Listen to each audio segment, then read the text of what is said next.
जब कुदरत अपना रूप दिखाती है तो रूह कांप जाती है। और ऐसा ही कुछ हुआ था। फ्लाइट पाइप्स एवं वन के साथ ये प्लेन एक बर्फीली पहाड़ी पर क्रैश हुआ, जमीन से हजारों फीट ऊपर।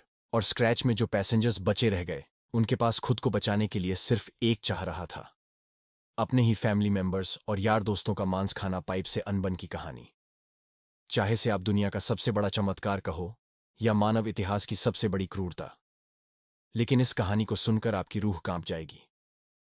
ये दिल दहला देने वाली कहानी शुरू होती है 12 अक्टूबर 1972 को साउथ अमेरिका के युग वायदे से एक चार्टर्ड प्लेन उड़ान भरता है, जिसको चिली देश की राजधानी सैंटियागो में पहुंचना है। इस प्लेन में बैठे हैं रग्बी प्लेयर और उनका मैच देखने जा रहे हैं उनके फैमिली मेंबर्स, उनके रिलेटिव और उनके यार दोस्त। इस प्लेन में टोटल 45 पैसेंजर्स हैं, जिनमें नौकरी मेंबर्स हैं। ये फ्लाइट 3 घंटों में अपनी डेस्टिनेशन पर पहुंच जाएगी, लेकिन रास्ते में इसको एंडीज पर्वतमालाओं को पार करना होगा। लेकिन दुर्भाग्य से आगे चलकर मौसम खराब मिलता है। इस वजह से इस फ्लाइट को रास्ते में ही अर्जेंटीना के मेंडोजा शहर में लैंड कराया जाता है। यह फ्लाइट रात भर वहीं रुकती है और अगले दिन यानी 13 अक्टूबर को उड़ान भरने के लिए तैयार होती है। लेकिन परेशानी यह है कि अभी भी मौसम खराब है। लेकिन अच्छी बात यह है कि स्लाइड का जो पायलट है वह इस रूट से पहले भी 29 बार उड़ान भर चुका है। इस वजह से उसे पूरा आइडिया है कैन इंडीज की पहाड़ को कैसे पार करना है। पायलट की कॉन्फिडेंस की वजह से यह फ्लाइट 13 अक्टूबर को दोपहर के 2:18 पर फिर से उड़ान भरती है। यहां से सेंटियागो पहुंचने में सिर्फ 1 घंटे का रास्ता बचा है और पायलट को पूरा भरोसा है कि 1 घंटे के बाद वो सही सलामत सेंटियागो में पहुंच जाएंगे। यह प्लेन करीब 18,000 फीट के एल्टीट्यूड पर उतरा था और धीरे धीरे एंडीज की पहाड़ियों को पार करता जा रहा था। लेकिन आगे चलकर मौसम और खराब होता गया, जिस वजह से विजिबिलिटी और कम हो गई और पायलट को आगे कुछ भी दिखाई नहीं दे रहा था। अगर मौसम साफ होता तो पायलट आसपास की पहाड़ियों को देखकर आइडिया लगा लेता कि प्लेन कहाँ है। लेकिन इस समय तो पायलट केवल प्लेन के इंस्ट्रूमेंट्स पर ही निर्भर है, क्योंकि पायलट को पता था कि वह 1 घंटे में सेंटियागो पहुंच जाएंगे। इसीलिए वह अपनी लोकेशन का आकलन करता रहा और 1 घंटे के बाद जब उसे लगा कि उसने इंडीज की पहाड़ियों को पार कर लिया है, तो उसने सेंटियागो एयरपोर्ट पर एटीसी से प्लेन को लैंड कराने की अनुमति मांगी। एटीसी ने पूछा कि क्या आपने एंडीज की पहाड़ियों को पार कर लिया है? तो पायलट ने कहा कि हाँ, उन्होंने एंडीज की पहाड़ियों को पार कर लिया है। भी पायलट द्वारा दी गई लोकेशन पर ही निर्भर थी। तो एटीसी ने प्लेन लैंड कराने की परमिशन दे दी और पायलट से कहा कि आप प्लेन को 11,500 फीट के एल्टीट्यूड पर ले आओ। 3:21 पर पायलट प्लेन के एल्टीट्यूड को धीरे धीरे घटाने लगा।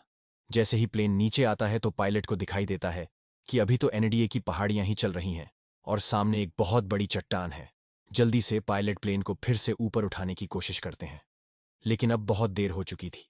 प्लेन को ऊपर उठाते उठाते प्लेन का पिछला हिस्सा पहाड़ी से टकरा जाता है और वह टूटकर अलग हो जाता है। प्लेन का पिछला हिस्सा खत्म होने की वजह से पीछे की जो सीटें थीं वह यात्रियों सहित हवा में उड़ जाते हैं और 3 पैसेंजर्स हवा में ही उड़कर खत्म हो जाते हैं। इस टकराव में प्लेन का राइट विंग भी डूब चुका था, जिस वजह से प्लेन डिसबैलेंस हो जाता है, जिस वजह से उसकी दूसरी दिन भी पहाड़ी से टकराती है और वह भी टूट जाती है। अब केवल प्लेन का फ्रंट पार्टी बचा था, जो 350 किलोमीटर प्रति घंटे की रफ्तार से नीचे ग्लेशियर में तक रहता है। प्लेन पूरी तरह से तहस नहस हो जाता है। प्लेन के पायलट तुरंत मारे जाते हैं। 45 में से 12 लोग इस घटना में मारे जा चुके हैं और 33 लोग अभी भी जिंदा हैं, लेकिन इनमें से ज्यादातर बहुत जख्मी हालत में हैं और उन्हें यह भी नहीं पता कि इस समय वह कहां पर है। यह क्रैश हुआ।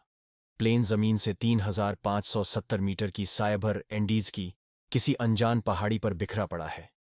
क्या वह इस पहाड़ी से बचकर निकल पाएंगे या नहीं, ये कोई नहीं जानता। अभी तक जो हुआ वो तो महज एक छोटा सा ट्रेलर था। इस फ्लाइट की असली कहानी तो अब शुरू होगी। आप कल्पना भी नहीं कर सकते कि आगे चलकर इनके साथ क्या होने वाला है। यह पीड़ा एंडीज की पहाड़ियां अब इन पर कहर बनकर बरसने वाली हैं। इनकी आगे की स्टोरी जानकर आपकी रूह तक कांप जाएगी। घायल हुए पैसेंजर्स में से एक पैसेंजर था, नाम तो पराठों, जिसके सिर में चोट आई थी, जिस वजह से वह कोमा में चला गया। परेशानी यह थी कि जल्द ही सूरज ढलने वाला था और शाम होने वाली थी।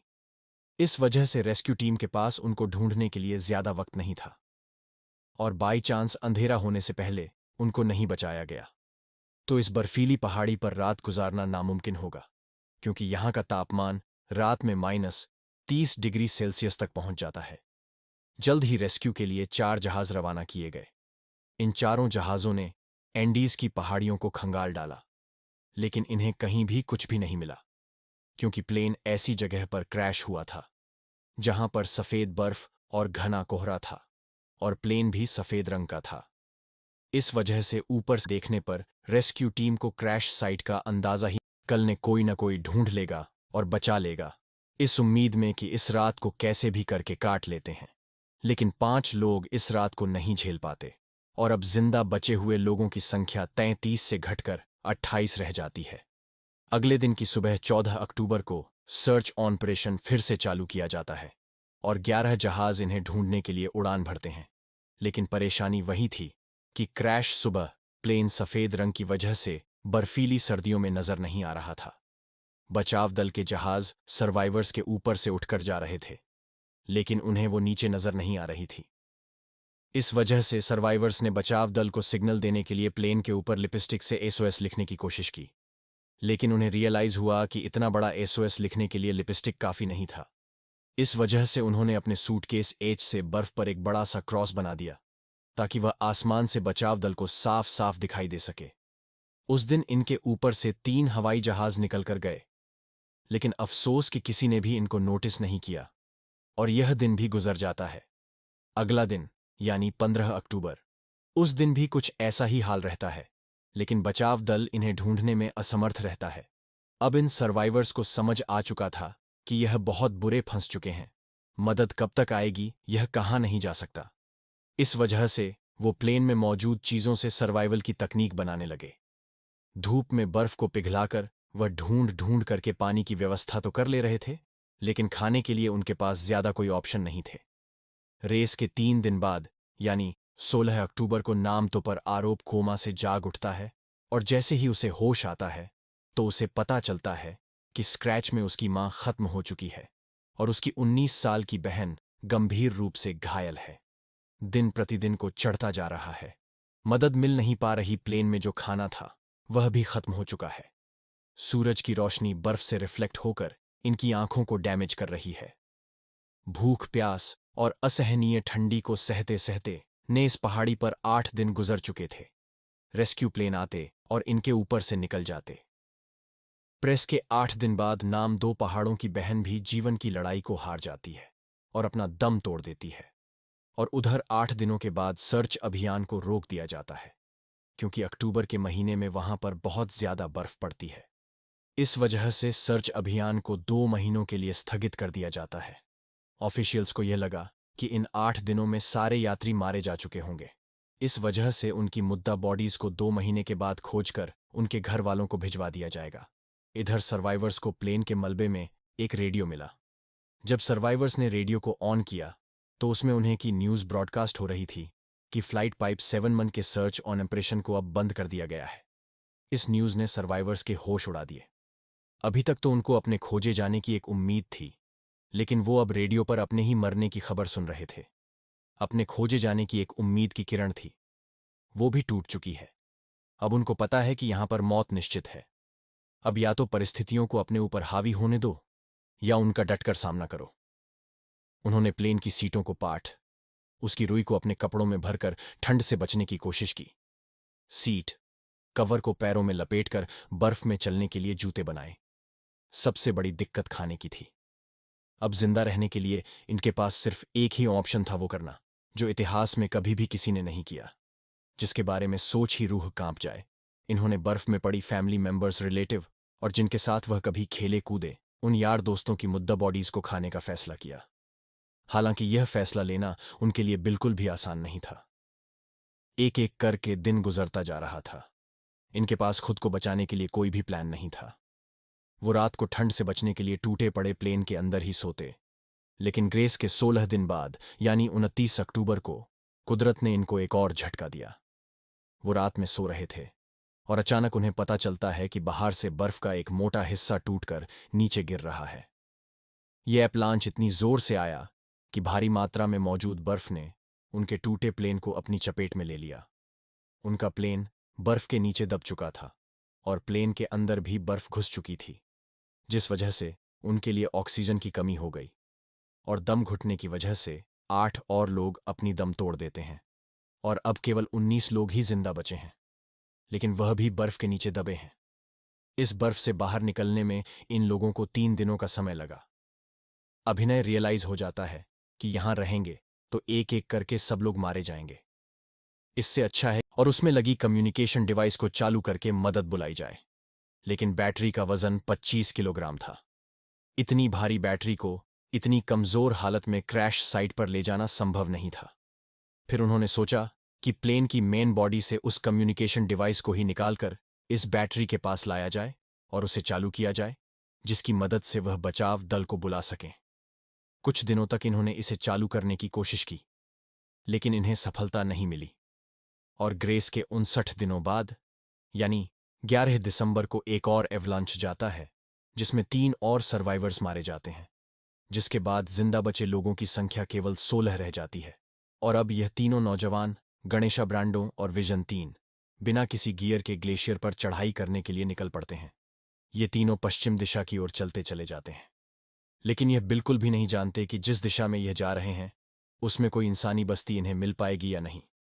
उनको यह लग रहा था कि उनको इस सामने वाली बाहरी को पार करना है और उन्हें मदद मिल जाएगी, और उन्हें उम्मीद थी कि वो 3 दिनों में इस पहाड़ी को पार कर लेंगे। इसीलिए उन्होंने अपने साथ में सिर्फ 3 दिनों के लिए ही मीट की सप्लाई रखी। इन्होंने धागे से सिलकर एक स्लीपिंग बैग बनाया था, तो यह दिन भर बिना किसी गियर के बाहर पर चढ़ते और रात में एक ही स्लीपिंग बैग में तीनों चिपक कर सोती, खुले में, बिना किसी सुविधा के -30 डिग्री सेल्सियस में रात को जाना कोई आसान बात नहीं थी। चलते चलते इन्हें चौथे दिन की सुबह हो चुकी थी, लेकिन अच्छी बात यह थी कि वो अब उस पहाड़ी की चोटी पर पहुंच चुके थे। जैसे ही यह पहाड़ की चोटी पर पहुंचे तो इनके पैरों तले जमीन निकल गई, क्योंकि पहाड़ पर कर इन्हें पता चला कि वो इतने दिनों से जिस दिशा में चल रहे थे वो गलत दिशा थी।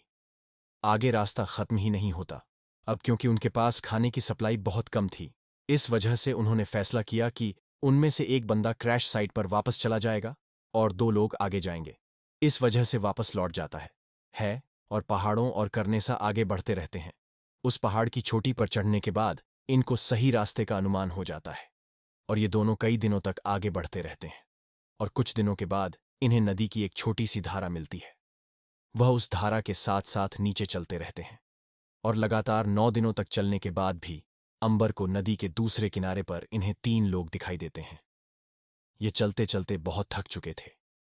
पिछले 9 दिनों में इन्होंने पहाड़ पर 61 किलोमीटर की हाइकिंग की थी और अब मंजिल इनके सामने थी।